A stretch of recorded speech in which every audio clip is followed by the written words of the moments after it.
Fala, nação rubro-negra, sou eu, Fabrício Lopes, aqui do nosso canal Resenha Rubro-Negra, começando mais um giro de notícias nesta manhã de domingo com vocês. Estão pensando que só porque não tem Mengão queridão esse final de semana que a gente não vai aparecer? Mas imagina, a gente sempre vai estar aqui juntinho de vocês, trazendo as notícias do Mengão queridão, atualizando vocês sobre tudo que vai rolar ou que está rolando com o Flamengo. Tem jogador especulado no Flamengo, tem jornalista, comentarista reclamando do Flamengo com a CBF e tem também o Mengão neste campeonato brasileiro. O Flamengo, com os resultados que aconteceram ontem, caiu para a quinta colocação do certame nacional. O Grêmio, que venceu a duras penas e de maneira bem suada o América Mineiro, lanterna do Campeonato Brasileiro, por 4-3, assumiu a quarta colocação, nos jogando para a quinta colocação. Vale sempre lembrar que o quinto e o sexto colocado vão à Libertadores, mas não aquela da fase de grupos. Começam antes, na pré-Libertadores. E o Flamengo, nesse exato momento, está nessa posição. Mas o Flamengo tem um jogo a menos do que o Grêmio. Vai ter um jogo a menos também que o Atlético do Paraná, que vai fazer seu jogo hoje contra o São Paulo. Se o Atlético do Paraná vencer, empurra o Flamengo para a sexta colocação.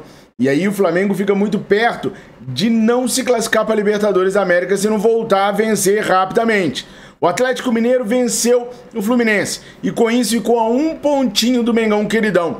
Ou seja, se o Flamengo não vencer na próxima rodada a equipe do Santos lá no Mané Garrincha, e se Atlético e Atlético do Paraná vencerem, assim como o Grêmio, o Flamengo cai para fora da zona da Libertadores da América. E é até irônico e triste falar isso com vocês hoje.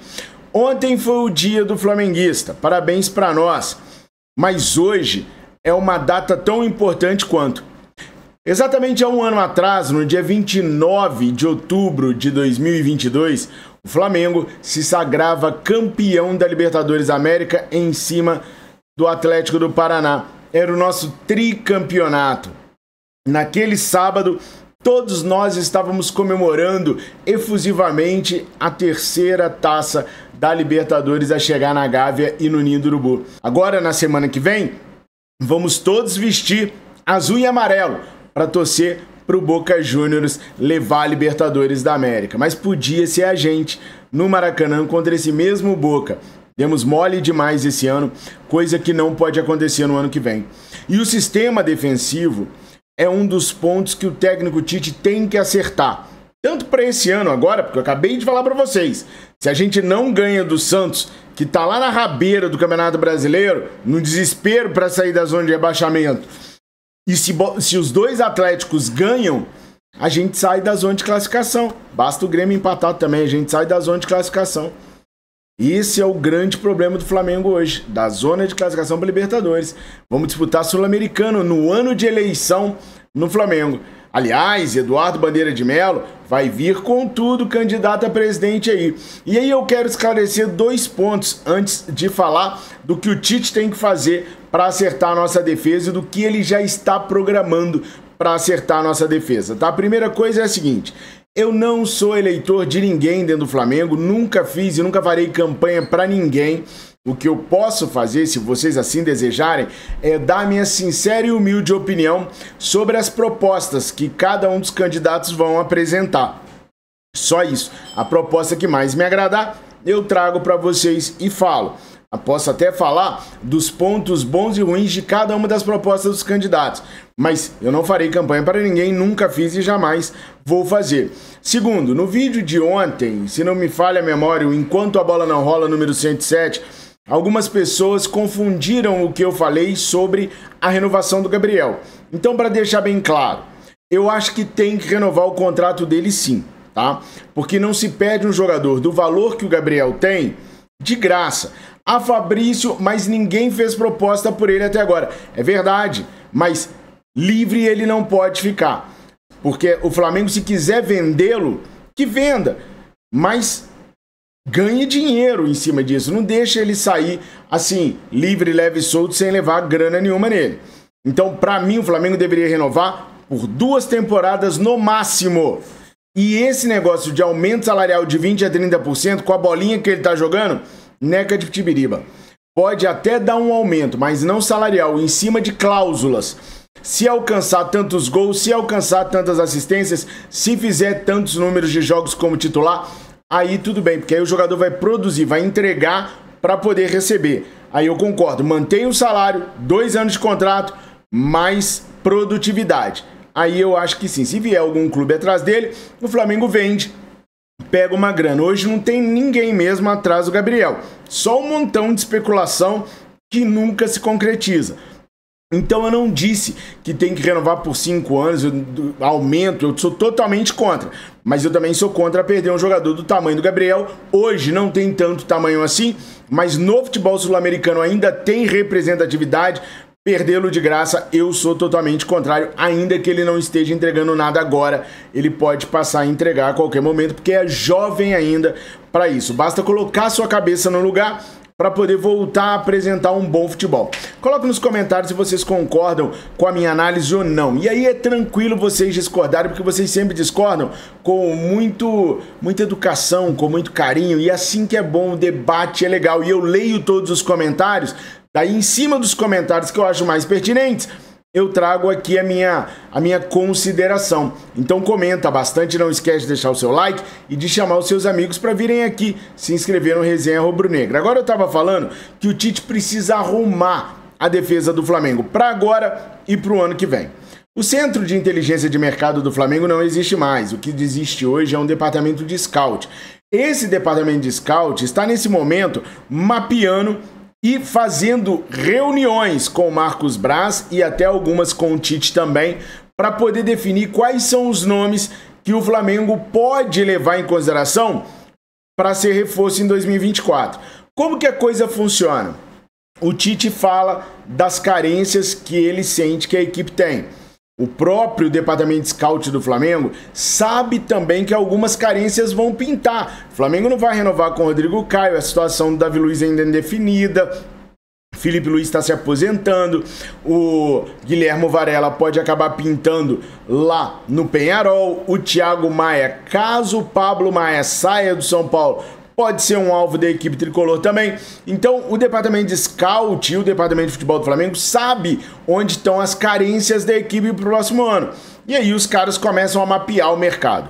O processo de mapeamento do mercado é aquele processo que vocês muitas vezes não gostam, que é que o departamento de scout do Flamengo faz, que é ligar para o empresário, para o staff, para a equipe do jogador, saber se o jogador tem interesse em jogar no Flamengo, quais são os planos futuros do jogador, os valores que envolve determinado jogador. Flamengo, sabedor daquilo tudo, faz a reunião com o Tite e, pelo que eu apurei, 2 reuniões desde que o Tite chegou já aconteceram para discutir nomes de jogadores para o ano que vem, porque a lista é grande, né? A lista é gigantesca. Aí conversa com o Tite e fala, não, esse daqui pode me servir, esse daqui já não precisa, esse daqui não, esse daqui eu tenho características parecidas, ou seja, vai fazendo aquela peneira, tá ligado? E aí o departamento de scout fica só com aqueles nomes que o Tite aprovou. No futuro, os caras passam a procurar os clubes. Um dos atletas que o Flamengo sondou é o Santi Simon, que eu já falei para vocês que o River Plate está interessado em vender o jogador apenas por cerca de 9 milhões de dólares. É um jogador muito versátil, joga de volante, joga de meia, joga de ponta, mas fez a base todinha, o sub-23 todinho, jogando de lateral direito, e o Martim de Michelis, vendo que ele não ia ter espaço no meio de campo do River Plate, colocou ele para jogar na lateral direita, eu já falei isso para vocês, e na lateral direita, ainda que ele esteja se revezando com outro lateral direito, que é da posição mesmo, ele tá se sobressaindo muito, o De Michelis tem falado muito sobre ele, tem gostado muito. Essa história do River segurar o Santi Simon não é toda verdade, uma vez que o River já botou preço no jogador, quer dizer que ele é negociável. Mesmo ele melhorando o desempenho dele, ele é negociável. Então o Santi Simon é um desses jogadores aí que o Flamengo, o departamento de scout do Flamengo já procurou saber informação. Um outro é o zagueiro do Uruguai, de 21 anos, o Sebastián Cáceres. O departamento de scout do Flamengo também procurou informações sobre o jogador. O presidente do América do México chegou a falar que nem o Flamengo, nem nenhum clube europeu foi conversar com um clube a respeito disso. Ah, então quer dizer que quem deu a notícia do Sebastián Cáceres no Flamengo mentiu? Não. Esse não é o momento que o clube procura o clube que tem os direitos federativos do jogador. Nesse momento, é o momento que o clube procura o staff do jogador para saber informações sobre o jogador. Porque se o Flamengo vai direto no clube e o jogador não tem interesse de vir pro Flamengo, para que o Flamengo foi no clube? Então o Flamengo vai no staff do jogador para saber os planos do jogador.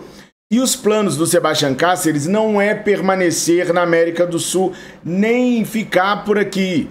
Ele quer ir para a Europa. Então ele não viria para a América do Sul, ele não sairia do México para a América do Sul. Ele quer ir para a Europa. E alguns clubes já procuraram saber informações sobre o jogador. É jovem, tem um potencial muito grande, é da seleção do Uruguai.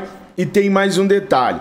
O técnico Marcelo Bielsa, é o louco Bielsa, que hoje é o treinador da seleção do Uruguai, pediu ao jogador que desse prioridade para ir jogar na Europa, porque o futebol dele se desenvolveria mais e ele seria mais útil jogando na Europa do que na América do Sul ou no México.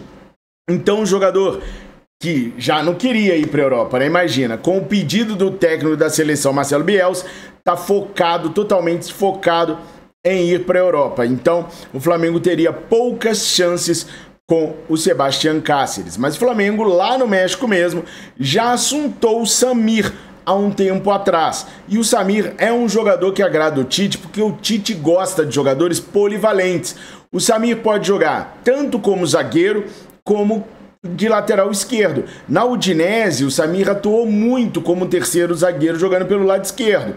Quando o time dele não tinha a bola, ele fechava um trio de zagueiros. Quando o time dele tinha a posse de bola, ele avançava como lateral esquerdo. Então é um jogador polivalente que já tem os hábitos europeus, está hoje no futebol mexicano e agrada ao técnico Tite. Mas nesse momento, nós estamos no dia 29 de outubro, pessoal. Nesse momento, o que o Flamengo está fazendo é só procurar informações dos jogadores, é mapear o mercado. E isso, gente, é necessário para o Flamengo saber qual jogador tem interesse de vir para cá na hora que o Flamengo for começar a negociar com os clubes. Tem que fazer o processo. Só que os empresários são muito espertos.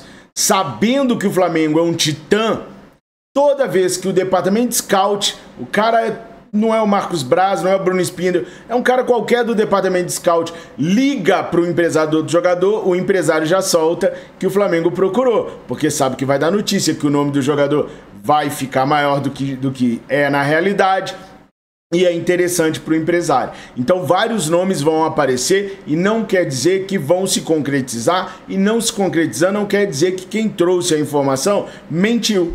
É que o departamento de scout daqui até o meio final de novembro vai fazer muito esse mapeamento de mercado, tá bom? Agora falando sobre o Sport TV, né? O Sport TV já deu uma bola fora, do meu ponto de vista, com a Adnet mostrando a região glútea dele para os torcedores rubro-negros, ainda que em forma de piada eu achei desnecessário, não sei o que vocês acham, comente sobre isso. E outro dia foi o Alex, ex-jogador do Internacional de Porto Alegre, que foi conversar fiado lá no Sport TV, dizendo que a CBF atende muito fácil aos anseios e pedidos do Flamengo.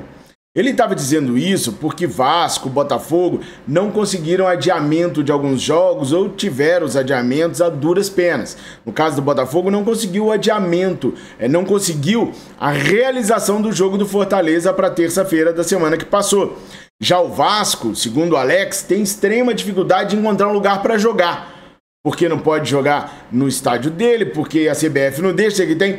O Alex foi tão enrolado e tão mal na análise dele que o problema do Botafogo e do Vasco, Botafogo com o jogo contra o Fortaleza e do Vasco com o seu estádio, nunca foram problemas da CBF, e sim do STJD. Foi o STJD que impugnou o Vasco de jogar com torcida em São Januário, e foi o STJD que impugnou o Botafogo de realizar o jogo nessa terça-feira contra o Fortaleza. Então a CBF não teve absolutamente nada a ver com nenhum dos casos. Uma atitude ridícula, uma atitude de um cara que só tem espaço na televisão por ter sido o ex-jogador. Enquanto isso, está cheio de jornalista bom para poder comentar e a Globo fica dando oportunidade a esse jogador que não tem a noção do que tá falando, não sabe a bobagem que expressa na televisão, deixou seus companheiros de bancada constrangidos, porque os caras sabiam que o problema era com a STJD, não tinha nada a ver com a CBF, e a Globo dá oportunidade para esses caras, né? Infelizmente. Então, assim, mais uma bola fora do Sport TV, e é por isso que eu falo para vocês, tá cheio de canal rubro-negro falando a verdade sobre o Flamengo. Só na nossa família são 3, o Resenha, o Flanação VP e o Verdade Vermelho e Preto. Pra que assistir essas TVs? Pô, Fabrício, mas você tá comentando porque você viu? Não, eu não vi. Mas eu recebi o vídeo de várias pessoas que me pediram pra comentar. Como vocês inscritos no nosso canal são quem verdadeiramente manda no nosso conteúdo, a gente trouxe pra vocês a informação e o que de fato aconteceu, tá bom? Nação, que todos vocês tenham um excelente domingo. O vídeo ficou um pouquinho mais longo do que eu pretendo fazer pra vocês aqui. Vídeo de 10 a 12 minutos, mas é que tinha muita coisa pra falar, então às vezes vai ficar um pouquinho maior, tá bom? Beijo no coração de vocês, bom domingo pra todos vocês, muito obrigado por tudo. Beijo no coração, eu amo vocês, fiquem com Deus. Eu volto ainda no Flanação VP, tem um dia inteiro de informação aí, tá? Saudações rubro-negras!